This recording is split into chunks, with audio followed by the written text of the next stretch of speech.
नमस्कार. इवलीशी कथा. कथेचं नाव आहे होळी. हलगीचे आवाज गल्लीत ऐकू येऊ लागले. होळी जवळ आल्याची ती सूचनाच म्हणायची. दासप्पानं बाहेर पडलेली लाकडं घरात आणून ठेवायचं ठरवलं. मागच्या वर्षी गल्लीतल्या मुलांनी पलंगाच्या आत ढेकणं झाल्यानं उन्हात टाकलेल्या फळ्या चोरून नेल्या होत्या होळीत घालण्यासाठी. त्यावेळी वैतागानं जेव्हा त्याच्या बायकोनं मुलांना शिव्या दिल्या तेव्हा मुलांनी तिच्या दारात घाण आणून टाकली होती. दासप्पानं लाकडं आत आणली. रुक्मानं कोळशाची शिल्लक पूड आणि शेण कालवून तयार केलेले जळणासाठीचे गोळे आत आणून ठेवले. हलगीचे आवाज अधिकच वाढले. मुलांची अंधारात धावपळ सुरू झाली.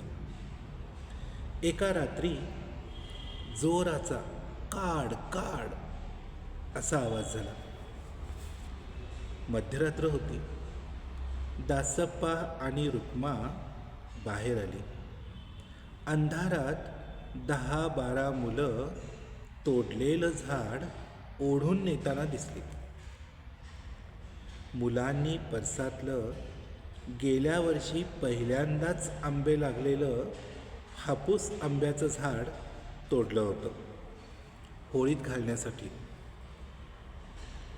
सकाळी उजेडात दोघंही परसदारातली बाग पाहू लागली.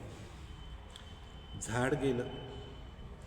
ते फरफटत नेल्यानं आबोलीची सगळी रोपं जमिनीला बिलगली होती. मेथीचे वाफेही विस्कटले होते. लाल भाजी सपाट झाली होती.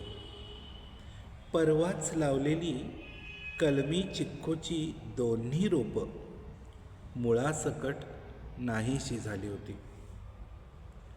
उद्ध्वस्त मनानं दोघं घरात परतले. मात्र यावेळी रुक्मानं कोणालाही शिव्या दिल्या नाहीत. होळी. धन्यवाद.